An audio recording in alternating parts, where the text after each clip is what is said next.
Jadi dengan energi dan kesadaran cinta welas asih itu akhirnya kita bisa menampung semua pencarian orang lain, menghargai, tidak mudah menghakimi, menjelekkan. Ini damai sekali mas, jika bisa sampai di level itu mas.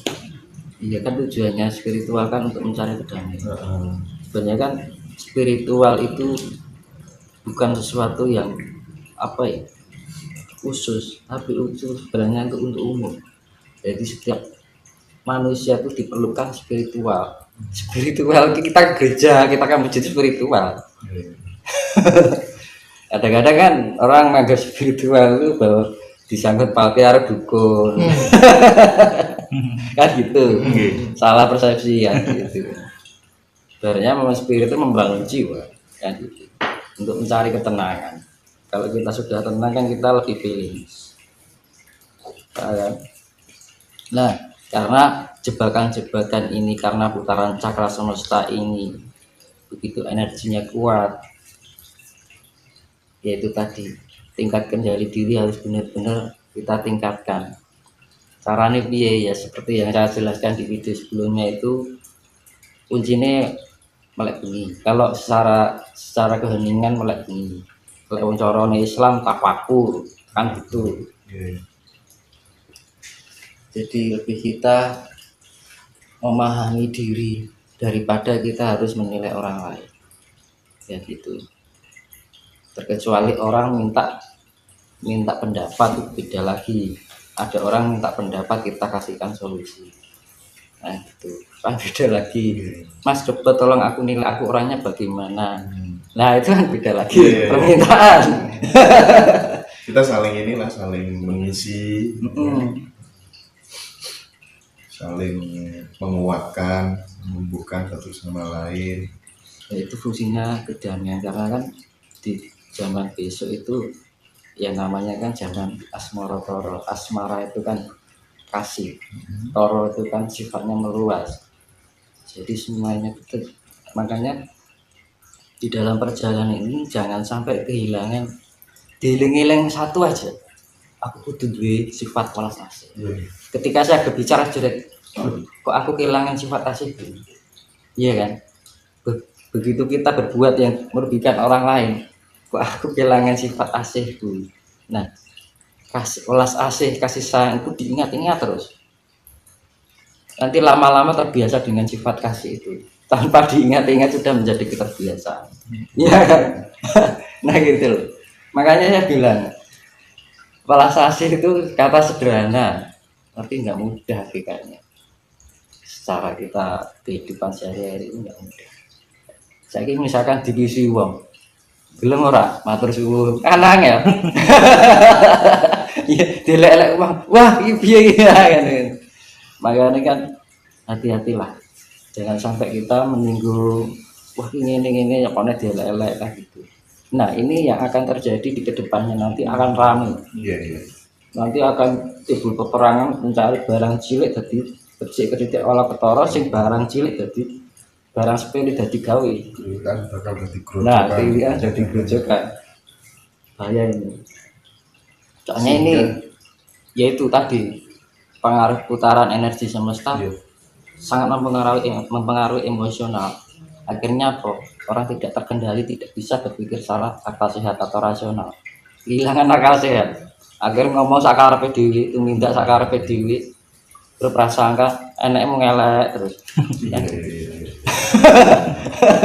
Ya sing rugi sapa kan gitu, dirinya sendiri. Nah gitu. Makanya untuk kita menghadapi hal seperti itu, tamengnya apa? Ya asih lagi. Ya wis lah, mau diarani enek kapan. Yang penting Gusti Allah sing ora ngarani kan ngono to. Diarani menungso gampang seperti itu. Iya, Mas. Nah, itu masalah apa namanya? Tapi kan sampai level itu kan ya proses. Enggak gampang ya, Mas. Ya makanya itu kan perlu dilatih kan. Itu kedewasaan, bijaksana. Makanya seperti saya bilang, hal yang berat itu kalau dibiasakan akan menjadi ringan. Hal yang tidak biasa jika dibiasakan menjadi biasa. Semua itu karena dibiasakan itu tadi. Kalau kita nggak mau membiasakan, kalau nuruti karet, mantul ego ya Ya sampai usia kapanpun orang itu nggak ada perkembangan. Karena gitu,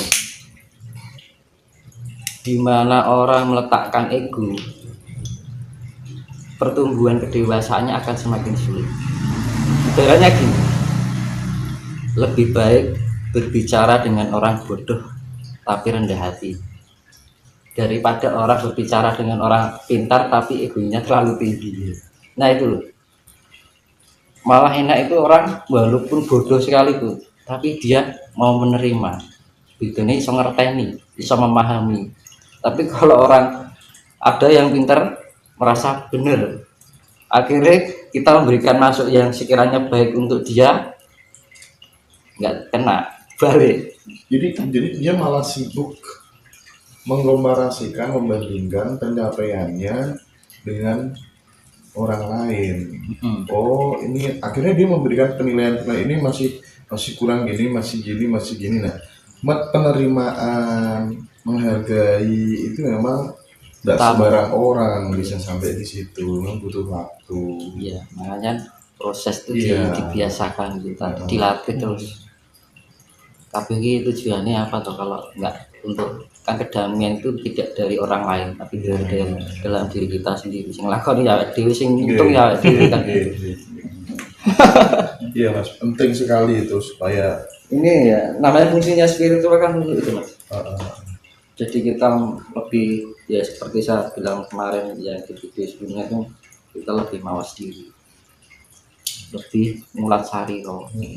Lebih tepo sariro. Nah, dewi ngomong ning wong liya kira-kira omongane dewi nglarani atine wong ora iki dipikir.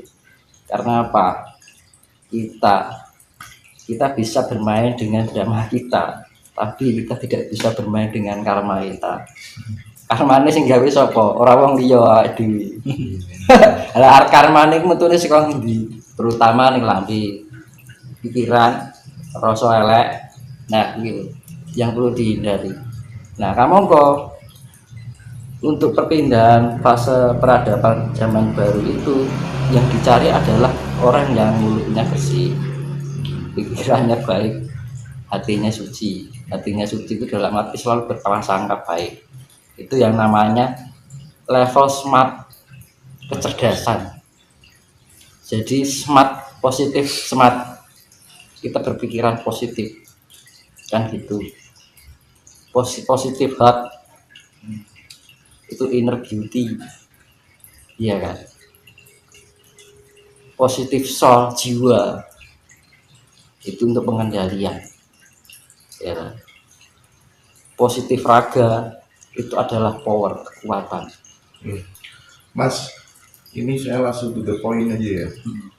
Gimana caranya langkah konkretnya, realnya yang bisa diterapkan di rumah masing-masing supaya orang yang dekat dengan kita itu terasa damai, omongan yang keluar dari mulut kita menyejukkan, ada sesuatu yang berbeda ketika dekat dengan diri kita menjadi pencerah secara tidak langsung, ya kan?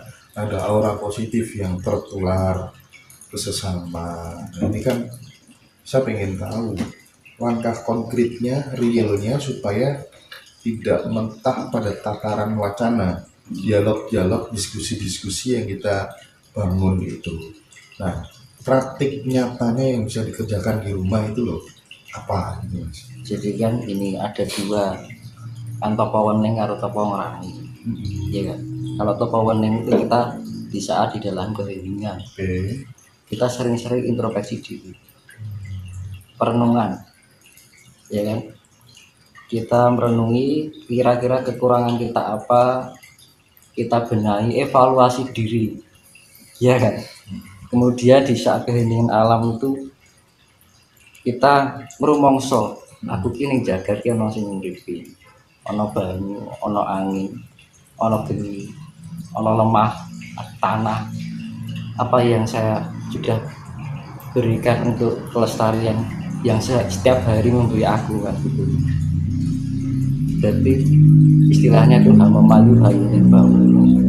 Terus tafakur kalau malam ya untuk wening ya.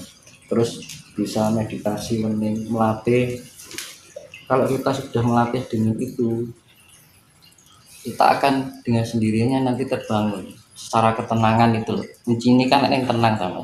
Iya. Jadi di dalam keheningan itu untuk melatih ketenangan, keseimbangan diri biar di dalam kehidupan sehari-hari itu tidak mudah goyah, terbawa emosi karena keadaan ekonomi, keadaan masalah keluarga, kan gitu. Khawatir gua aku piye yo. Itu. Tapi kalau orang yang sudah tenang, sudah terlatih dengan ketenangan itu, nggak khawatir akan apapun. Bagi gue sifat khawatir nggak ada. Terus kalau sifat khawatir itu apa, larinya ke emosional.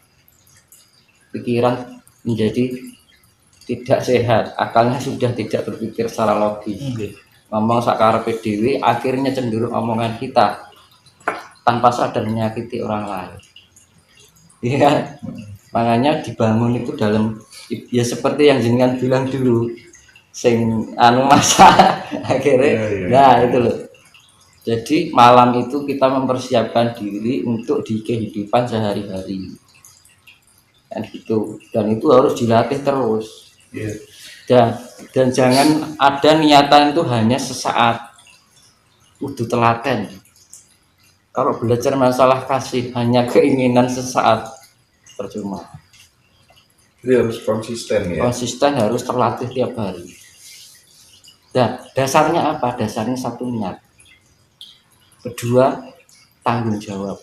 Kenapa dibilang tanggung jawab? Lah diri urip ning dunya nek sing nguripi lho. Iya. Saat di tujuan urip kon ngopo wis mosok kon bermangan turu nyising kan ora mungkin kan. Paling enggak kita bermanfaat untuk alam ini. Sehingga iki urip awake dhewe sapa kan itu. Ya. Lah itu rasa rumangsa itu tadi.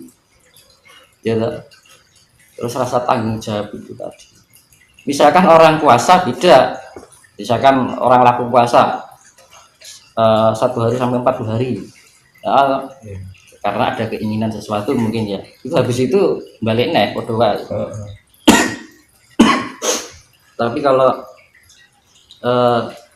melatih ketenangan diri untuk pencapaian kedamaian dan kasih sayang itu tadi kan, yang namanya ketenangan, kedamaian, kasih sayang itu satu paket, pasti itu terjadi. Kalau kita sudah tenang, pasti kita menemukan kedamaian.